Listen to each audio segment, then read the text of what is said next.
May nababasa ako, may nakikita ako na sa ibang mga komento, sa ibang mga post na parang sinasabi na baka may plano na si Senator Chis Escudero na tumakbong Vice President sa 2028 under po no, dito kay VP Sara Duterte.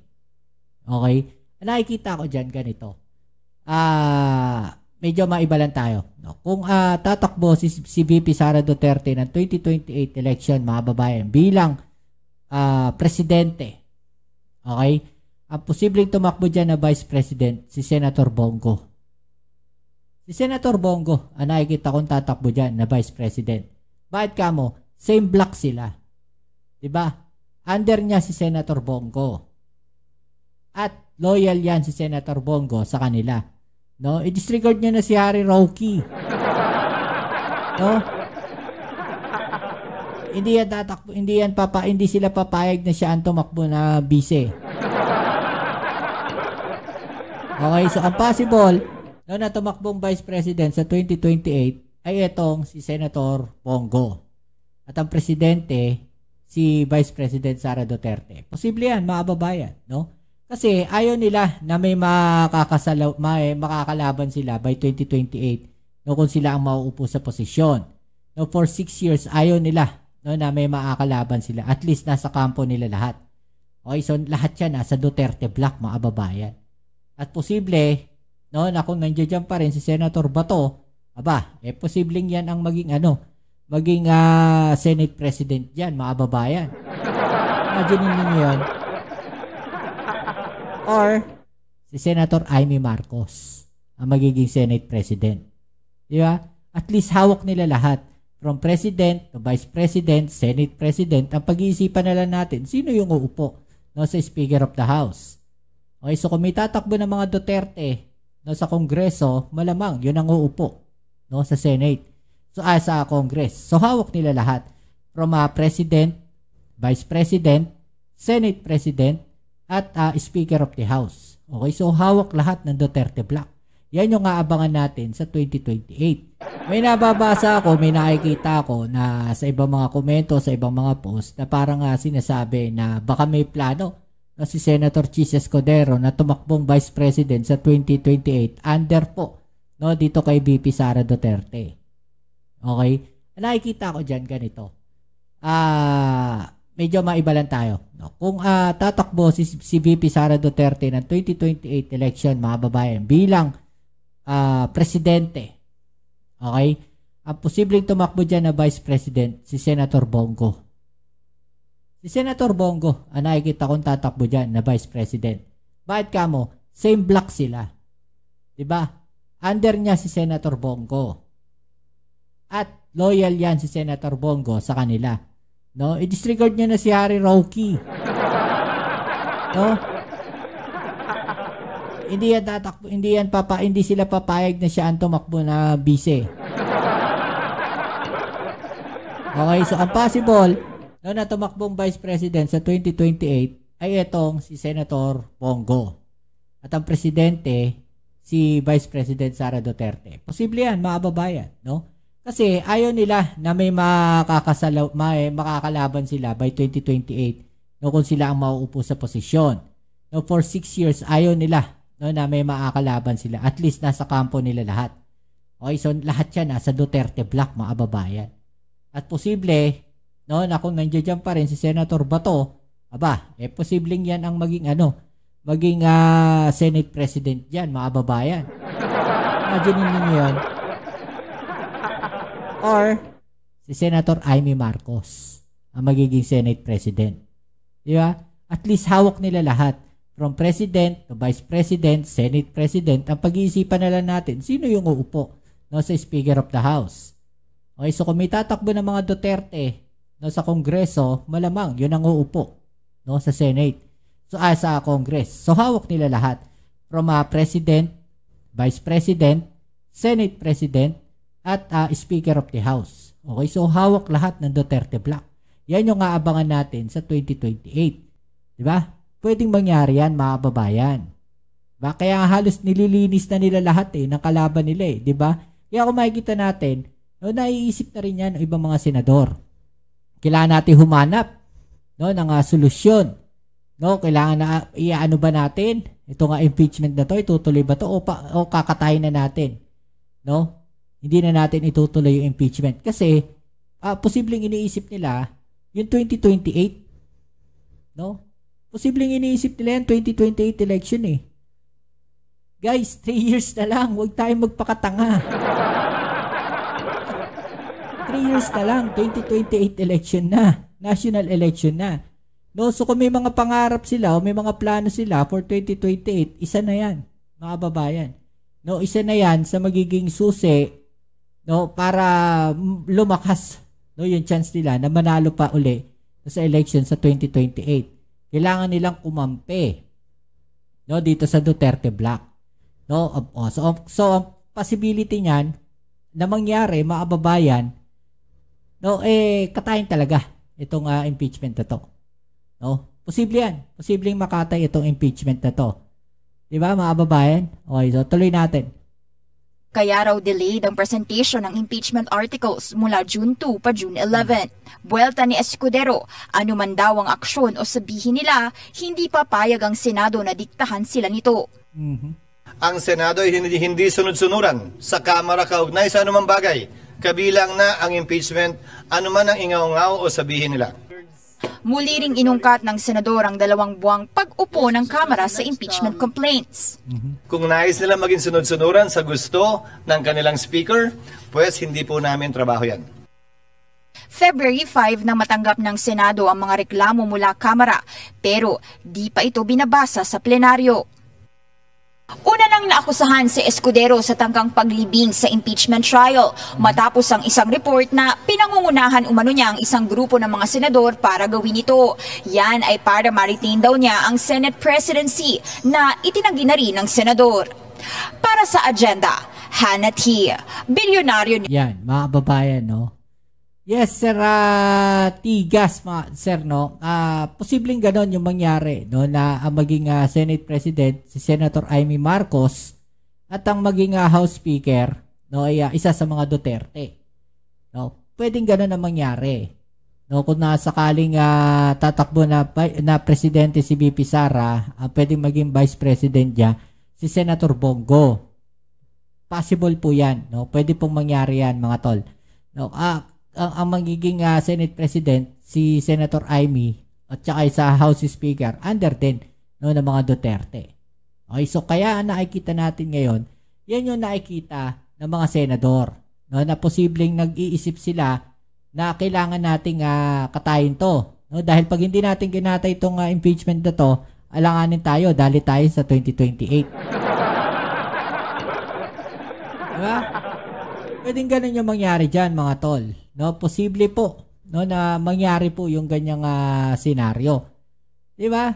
So, ito, panoorin natin tong video na to mula dito kay Senator Bato, mga tol, para makita lang natin, no, kung ano yung kanyang sinasabi, no, na kung saan, no, umamin na po siya, mga tol. No, umamin na po itong si Senator Bato, no, na siya po ang may kagagawan ng lahat ng ito, no, na nangyayari ngayon. Galing daw po sa... Okay, so ay sila natin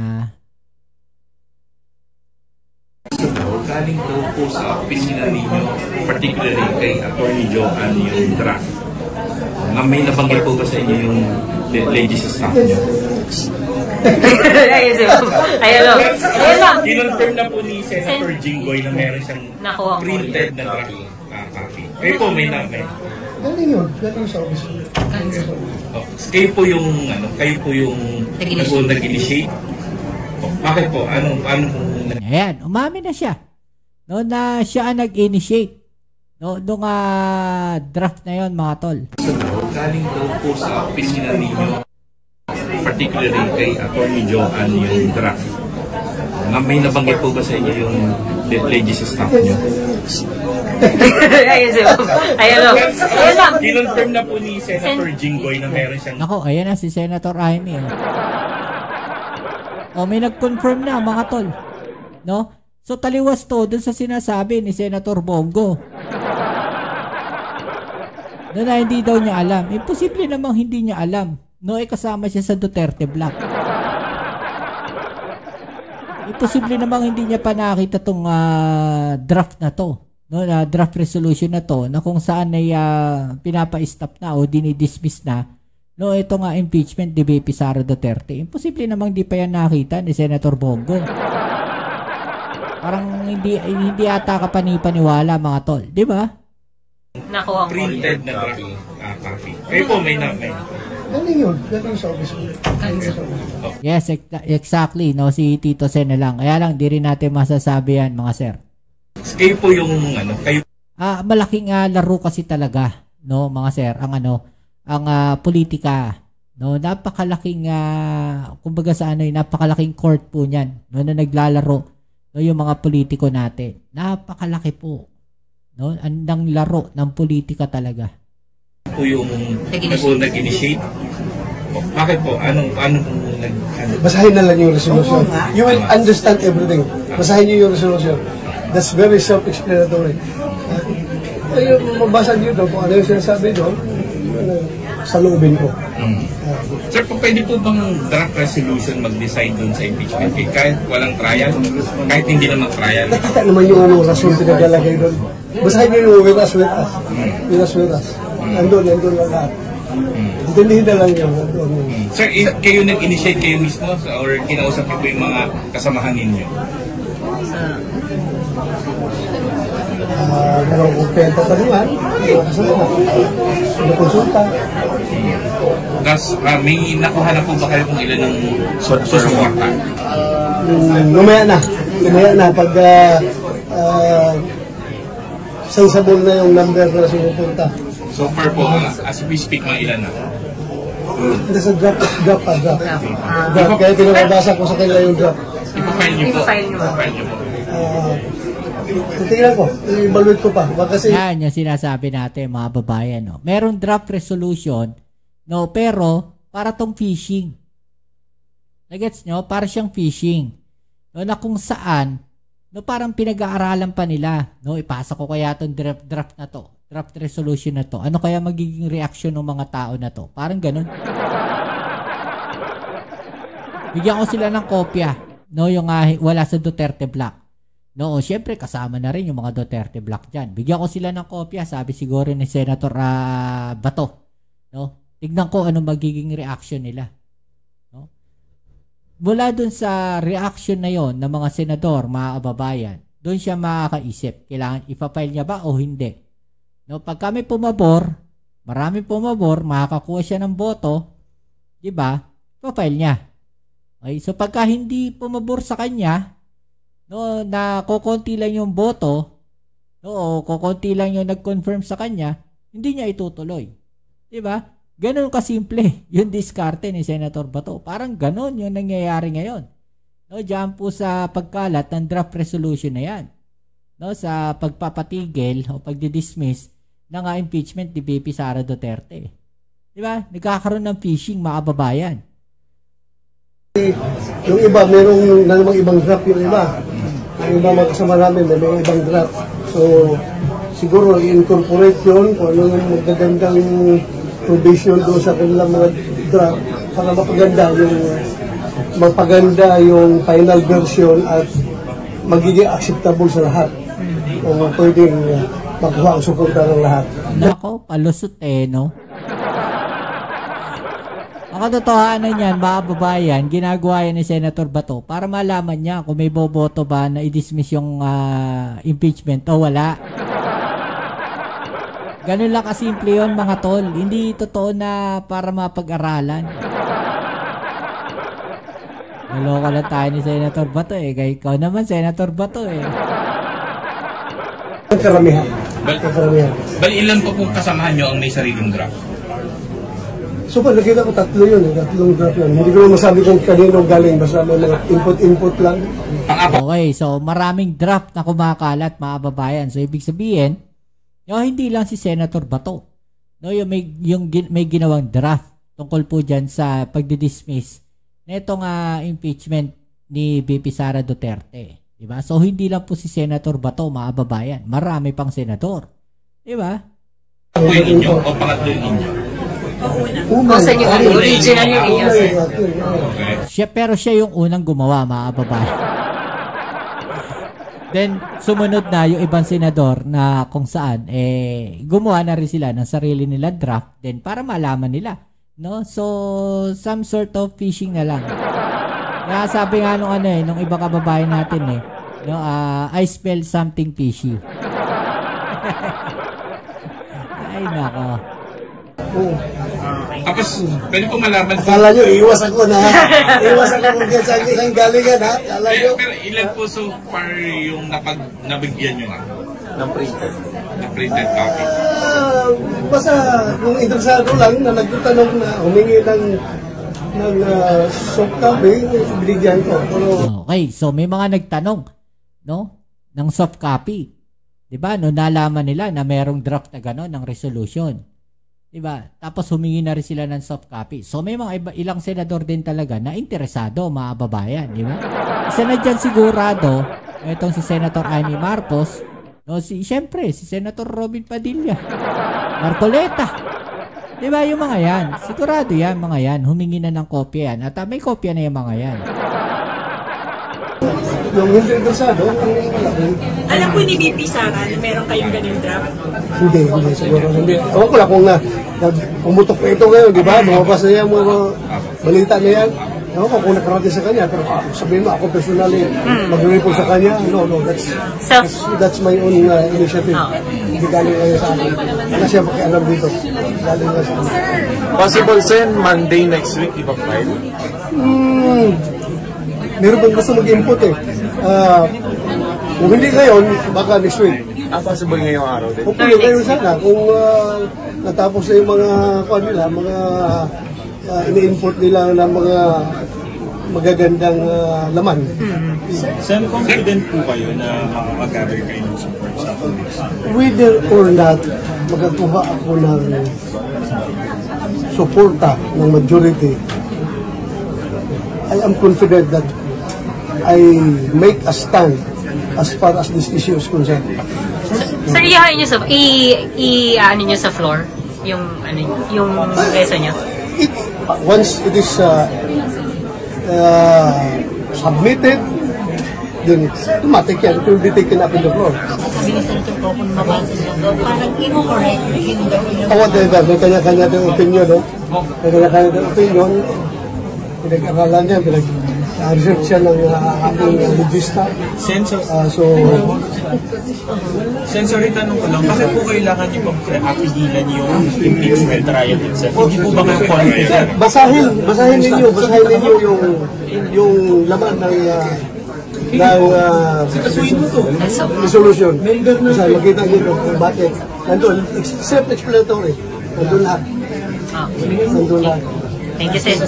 Text mo na pa Sir, ang intention niyo po, hindi na maitago, kundi i-present ito formally on the floor, yung resolution.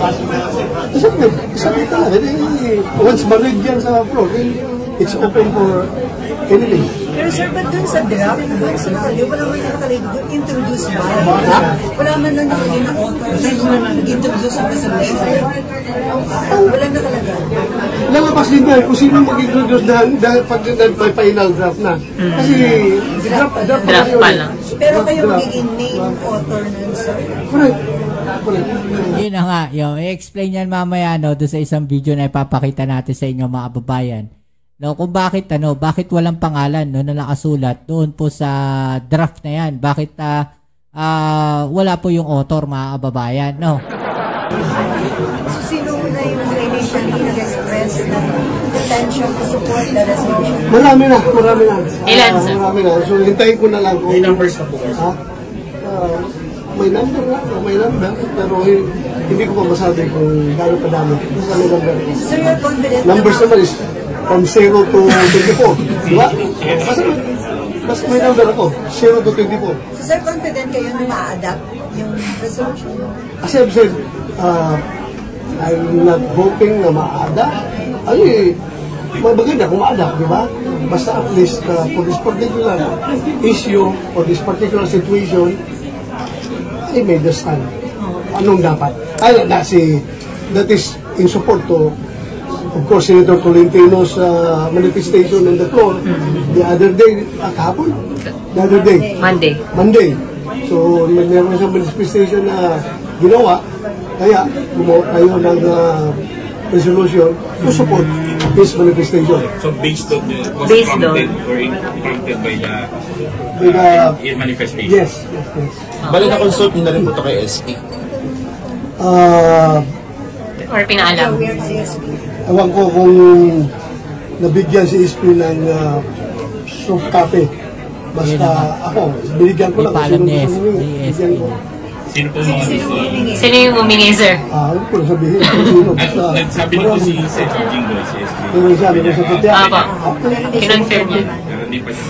Kailangan po kung paano tanungin kung binigyan ko ng soft copy si Aimee. Kailangan niya ko tanungin. Robby. Sabi ni Aimee, nakita ninyo, nabasa niya. Oo.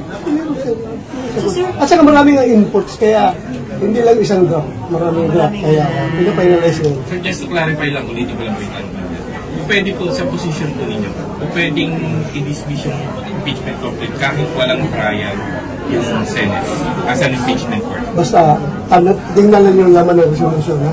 Basta, once nandito na yung articles of impeachment, obligado kami na itakil yan. Hindi ba sinasabi na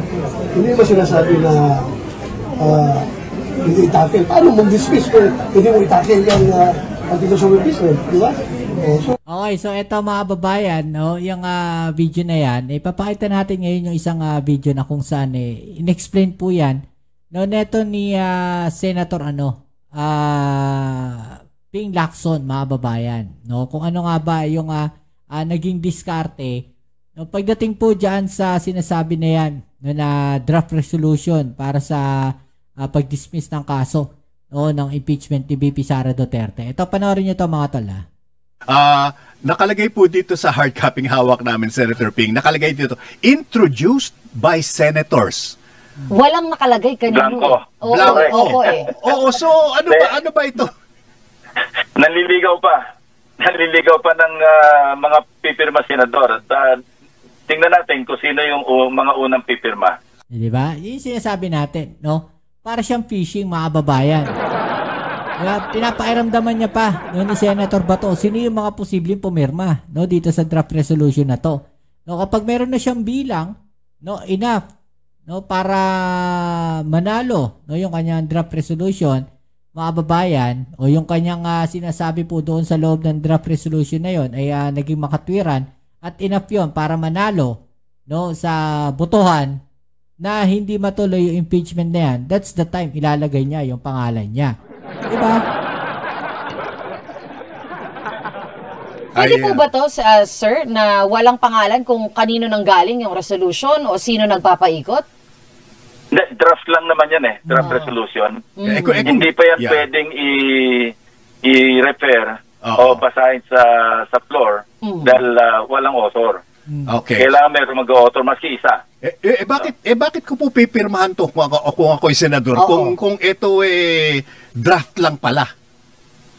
Hindi. Pagka pinirmahan yan, magiging formal na yung resolution na official na yan. Okay. At yan ay pwede nang basahin sa floor para i-refer sa most probably Committee on Rules. Opo. At pag-uusapan nila yan, magkakaroon ng pandinig kung meron man, at yung committee report ay i-report yan report out sa plenaryo sa floor para pagdebatehan ulit para i-adapt kung makakakuha.